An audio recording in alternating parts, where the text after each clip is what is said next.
يا بلبل الأغصان غرد مدى الأزمان عن أهل وحي الله. اب آئیے اس بات کو جانتے ہیں کہ قرآن کریم سارا کے سارا وحی الہی ہے، البتہ قرآن کریم کی کچھ خصوصیات ہے جو دیگر آسمانی کتابوں میں نہیں پائی جاتی۔ سب سے پہلی خصوصیت یہ ہے کہ پورا قرآن آپ صلی اللہ علیہ وسلم پر بیداری کی حالت میں نازل ہوا ہے۔ جیسے کہ ابھی بتایا، بعض علماء کی رائے یہ ہے کہ سورہ کوثر خواب میں نازل کی گئی، لیکن صحیح بات یہ ہے کہ پورا قرآن بیداری کی حالت میں آپ صلی اللہ علیہ وسلم پر نازل ہوا ہے۔ دوسری خصوصیت یہ ہے کہ قرآن کریم سارا کا سارا وحی جلی کے ذریعے سے نازل ہوا، یعنی جبریل علیہ السلام کے واسطے سے آپ پر نازل کیا گیا، جس کی کیفیت کو آس پاس والے لوگ محسوس کرتے تھے۔ جیسے سخت سردی میں بھی آپ پر پسینہ طاری ہو جاتا تھا، اگر اونٹنی پر سوار ہوتے تو اونٹنی اپنی گردن ڈال دیتی تھی، اگر کسی صحابی کے جسم پر آپ صلی اللہ علیہ وسلم کا جسم رکھا ہوا ہوتا تو وہ بوجھ کی وجہ سے گویا کہ ان کو ٹوٹتا ہوا محسوس ہوتا تھا۔ تو پورا قرآن اسی ذریعے سے نازل کیا گیا، یعنی جبریل علیہ السلام کے ذریعے سے، کسی اور طریقے سے نازل نہیں کیا گیا۔ تیسری خصوصیت یہی ہے کہ پورا قرآن جبریل علیہ السلام کے ذریعے سے نازل کیا گیا، اور خود اللہ تبارک و تعالیٰ نے قرآن کریم میں اس کا تذکرہ فرمایا ہے کہ وَإِنَّهُ لَتَنزِيلُ رَبِّ الْعَالَمِينَ نَزَلَ بِهِ الرُّوحُ الْأَمِينُ عَلَى قَلْبِكَ لِتَكُونَ مِنَ الْمُنذِرِينَ بِلِسَانٍ عَرَبِيٍّ مُبِينٍ، کہ اللہ رب العزت کی طرف سے نازل کیا ہوا کلام ہے جس کو روح الامین یعنی جبریل علیہ السلام لے کر نازل ہوئے ہیں، اور یہ آپ کے قلب مبارک پر نازل کیا گیا تاکہ آپ لوگوں کو اور انسانیت کو ڈرائیں، اور یہ عربی زبان میں نازل کیا گیا ہے۔ اب جبریل علیہ السلام آپ کو قرآن کیسے سناتے تھے، تو اس کے بارے میں علماء کا راجح قول یہ ہے کہ جبریل علیہ السلام اللہ تبارک تعالیٰ کے پاس سے براہ راست کلام کو سنتے تھے، اس کے معانی کو سمجھتے تھے، اور آ کر اللہ کے نبی صلی اللہ علیہ وسلم کو اللہ تعالیٰ کا کلام براہ راست سنایا کرتے تھے، اور آپ صلی اللہ علیہ وسلم اپنے قلب مبارک میں اس کو محفوظ کر لیا کرتے تھے، یاد کر لیا کرتے تھے۔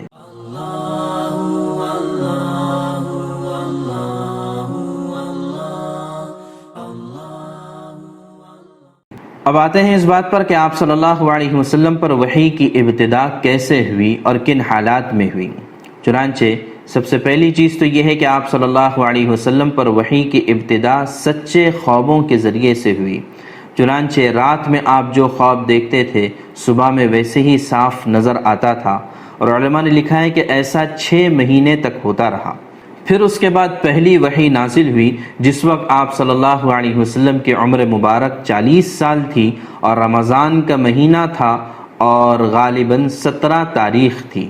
اس سلسلے میں ام المؤمنین ام عائشہ رضی اللہ تعالی عنہا بہت ہی تفصیل کے ساتھ ایک روایت بیان فرماتی ہیں، جو امام بخاری رحمۃ اللہ علیہ نے اپنی کتاب میں دوسرے نمبر پر دوسری حدیث بیان فرمائی ہے۔ چنانچہ حضرت عائشہ رضی اللہ تعالیٰ عنہ فرماتی ہے کہ آپ صلی اللہ علیہ وسلم پر وحی کا ابتدائی دور جو تھا وہ سچے خوابوں اور پاکیزہ خوابوں سے شروع ہوا۔ آپ صلی اللہ علیہ وسلم خواب میں جو کچھ دیکھتے صبح کی روشنی کی طرح صحیح اور سچا ثابت ہوتا۔ پھر اللہ تبارک تعالیٰ کی طرف سے آپ صلی اللہ علیہ وسلم تنہائی پسند ہو گئے تھے۔ آپ نے غار حرا میں خلوت نشینی اختیار فرمائی، اور کئی دن اور کئی راتیں آپ وہاں مسلسل عبادات اور یاد الہی میں مشغول رہتے۔ جب تک گھر آنے کو دل نہ چاہتا تو توشہ اپنے ساتھ لے کر جاتے، اور توشہ ختم ہونے پر ہی آپ صلی اللہ علیہ وسلم اپنی زوجہ محترمہ حضرت خدیجہ رضی اللہ عنہا کے پاس تشریف لاتے،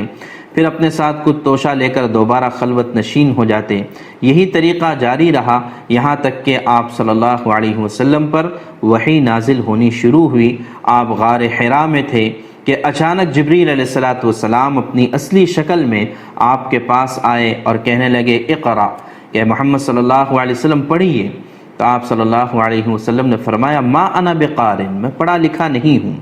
تو حضرت جبریل علیہ السلام نے آپ صلی اللہ علیہ وسلم کو زور سے پکڑ کر بھینچا، یعنی اپنے سینے سے لگایا، اور پھر کہا کہ اقرا، اے محمد صلی اللہ علیہ وسلم پڑھیے۔ تو فرمایا کہ ما انا بقارئ، میں پڑھا لکھا نہیں ہوں۔ پھر دوسری مرتبہ ایسے ہی بھینچا، اور یہی بات ارشاد فرمائی اقرا، فرمایا ما انا بقارن، پھر تیسری مرتبہ بھی بھینچا اور اس بھینچنے میں اتنی تکلیف ہوئی کہ آپ صلی اللہ علیہ وسلم فرماتے ہیں کہ گویا میری جان نکل جائے گی، ایسا مجھے محسوس ہونے لگا۔ پھر تیسری مرتبہ جبریل علیہ السلام نے سورہ علق کی، سورہ اقرا کی پہلی 5 آیتیں پڑھ کر سنائیں اور اس کے بعد چلے گئے۔ اب آپ صلی اللہ علیہ وسلم پر ایک طرح کی ہیبت اور خوف طاری ہو گیا، چنانچہ آپ تشریف لائے اما خدیجہ رضی اللہ عنہا کے پاس اور فرمایا زملونی زملونی، کہ مجھے کمبل اڑا دو، کمبل اڑا دو۔ آپ کو کمبل اڑایا گیا۔ جب آپ کا ڈر جاتا رہا اور آپ صلی اللہ علیہ وسلم نے اما خدیجہ رضی اللہ عنہا سے اپنا سارا واقعہ سنایا تو اور فرمانے لگے کہ مجھے اپنی جان کا خوف ہو گیا ہے۔ تو اس وقت میں اللہ کے نبی صلی اللہ علیہ وسلم کو سب سے پہلی تسلی حضرت خدیجہ رضی اللہ عنہا نے دی اور فرمایا کہ نہیں، ایسا نہیں ہو سکتا ہے کہ اللہ کی قسم اللہ آپ کو ضائع نہیں کریں گے، آپ تو اخلاق فاضلہ کے مالک ہیں، آپ تو گھر والوں کا خیال رکھنے والے ہیں، بے کسوں کا بوجھ اپنے سر پر لیتے ہیں، مفلسوں کے لیے آپ کماتے ہیں، مہمان نوازی کرتے ہیں، آپ بے مثال ہیں، مشکل وقت میں بھی اللہ تبارک و تعالیٰ آپ کا ساتھ دیں گے۔ پھر مزید تسلی کے لیے حضرت خدیجہ رضی اللہ عنہا آپ صلی اللہ علیہ وسلم کو ورقہ بن نوفل کے پاس لے گئیں۔ یہ حضرت خدیجہ کے چچازاد بھائی تھے اور زمانہ جاہلیت میں بھی نصرانیت کو انہوں نے قبول کیا تھا، جو اس وقت کا دین حق تھا، اور انجیل کو عبرانی زبان میں یہ لکھتے تھے، جانتے تھے انجیل کو بھی اچھی طرح سے۔ وہ بہت بوڑھے ہو چکے تھے اور یہاں تک کہ ان کی بینائی بھی جا چکی تھی۔ حضرت خدیجہ رضی اللہ عنہا آپ کو ساتھ لے گئی اور کہا کہ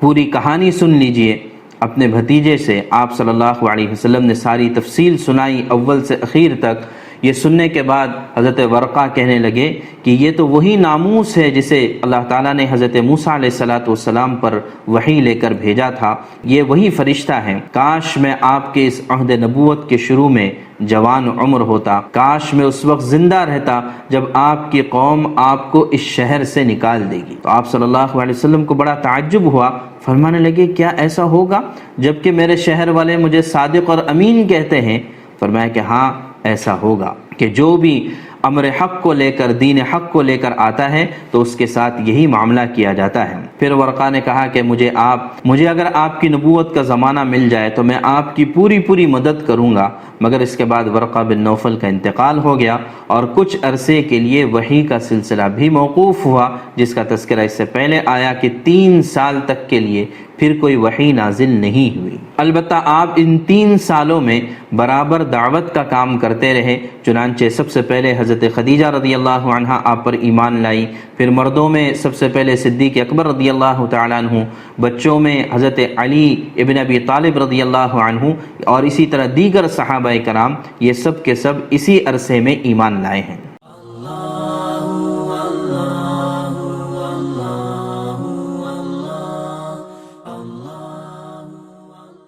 اب اس کے بعد آتے ہیں ہم کاتبین وحی پر، کہ آپ صلی اللہ علیہ وسلم پر قرآن نازل کیا گیا اور ساتھ ساتھ میں یہ وعدہ کیا گیا کہ ہم ہی اس کی حفاظت کرنے والے ہیں۔ چنانچہ اللہ تعالیٰ کا ارشاد ہے اِنَّا نَحْنُ نَزَّلْنَا الذِّكْرَ وَإِنَّا لَهُ لَحَافِظُونَ۔ چنانچہ قرآن کریم کی حفاظت کا ایک طریقہ یہ تھا کہ آپ صلی اللہ علیہ وسلم جو بھی وحی نازل ہوتی، یہ صحابہ کرام کو اس کی تعلیم دیتے، اس کی تبلیغ کرتے، اس کو یاد کرتے، خود بھی یاد کرتے، صحابہ کرام بھی یاد کرتے، اور ساتھ ساتھ میں آپ صلی اللہ علیہ وسلم ان آیات کو لکھوا دیتے تھے۔ چنانچہ صحابہ کرام کی ایک جماعت ایسی تھی کہ جو لکھنے کا کام کرتی تھی۔ چنانچہ علماء نے ان کی تعداد، بعض نے 40 لکھی ہے، بعض نے اس سے کم و بیش لکھی ہے۔ تو ہم ان خوش نصیب صحابہ کرام کے نام آپ کو بتاتے ہیں کہ جن کو یہ سعادت حاصل ہے کہ انہوں نے وحی الہی کو آپ صلی اللہ علیہ وسلم کے سامنے لکھا ہے۔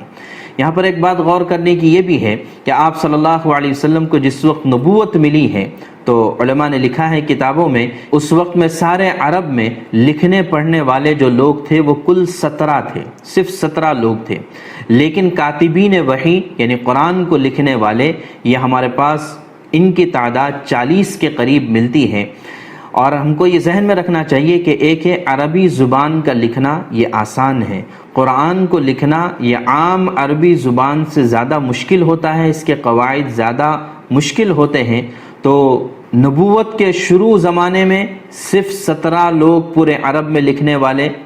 اور نبوت جب ملی ہے اور آپ صلی اللہ علیہ وسلم اس دنیا سے تشریف لے گئے ہیں تو کم از کم 40 صحابہ وہ ہیں جو وحی لکھنے والے تھے، قرآن لکھنے والے تھے۔ دیگر عربی زبان لکھنے پڑھنے والوں کی تعداد کتنی زیادہ بڑھ گئی تھی، اس کا اندازہ کیا جا سکتا ہے۔ علماء نے ان کاتبین وحی صحابہ اکرام کو 3 زمانوں میں تقسیم کیا ہے۔ ایک وہ صحابہ جن کے بارے میں یہ ملتا ہے کہ انہوں نے مکی دور میں، مکہ مکرمہ کے زمانے میں کتابت وحی کا کام کیا۔ دوسری قسم وہ جنہوں نے مدینہ منورہ میں کتابت وحی کا کام کیا، اور تیسری قسم وہ جن کے بارے میں صرف یہ ملتا ہے کہ انہوں نے کتابت کا کام کیا ہے، کس زمانے میں کیا یہ نہیں ملتا ہے۔ چنانچہ مکی دور میں 5 صحابہ اکرام کا نام ملتا ہے۔ سب سے پہلے شرحبیل ابن حسنہ السہمی رضی اللہ عنہ، ان کے بارے میں آتا ہے کہ یہ سب سے پہلے کاتب وحی ہیں۔ دوسرے نمبر پر حضرت خالد بن سعید بن عاص رضی اللہ عنہ، ان کے بارے میں ملتا ہے کہ یہ وہ ہیں جنہوں نے سب سے پہلے بسم اللہ الرحمن الرحیم لکھی ہے۔ تیسرے نمبر پر عبداللہ بن سعد بن ابی سرح، یہ قریش میں سے سب سے پہلے ہیں جنہوں نے کتابت وحی کا کام کیا ہے۔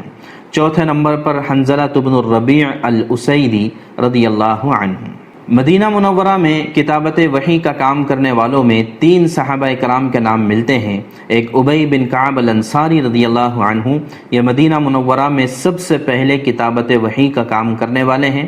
دوسرے نمبر پر حضرت زید بن ثابت الانصاری رضی اللہ عنہ، یہ اکثر وقت کے حاضر باش تھے اور کئی مرتبہ ان کے ذمے میں کتابت وحی کی خدمت آئی ہے، اور بعد میں چل کر صدیق اکبر رضی اللہ عنہ کے زمانے میں، حضرت عثمان رضی اللہ عنہ کے زمانے میں انہوں نے ہی جمع قرآن کا، قرآن کریم کو جمع کرنے کا کام بھی کیا تھا۔ اور تیسرے نمبر پر حضرت عثمان بن عفان رضی اللہ عنہ کا نام آتا ہے کہ انہوں نے بھی کئی مرتبہ کتابت وحی کی خدمت کو انجام دیا ہے۔ اس کے علاوہ دیگر صحابہ کرام جن کے بارے میں ملتا ہے کہ انہوں نے کتابت وحی کا کام کیا ہے وہ یہ ہیں: حضرت ابوبکر صدیق رضی اللہ عنہ، عمر بن خطاب رضی اللہ عنہ، علی بن ابی طالب رضی اللہ عنہ، طلحہ بن عبید اللہ، زبیر بن عوام، ارقم بن ابی الارقم، حاتم بن عمر،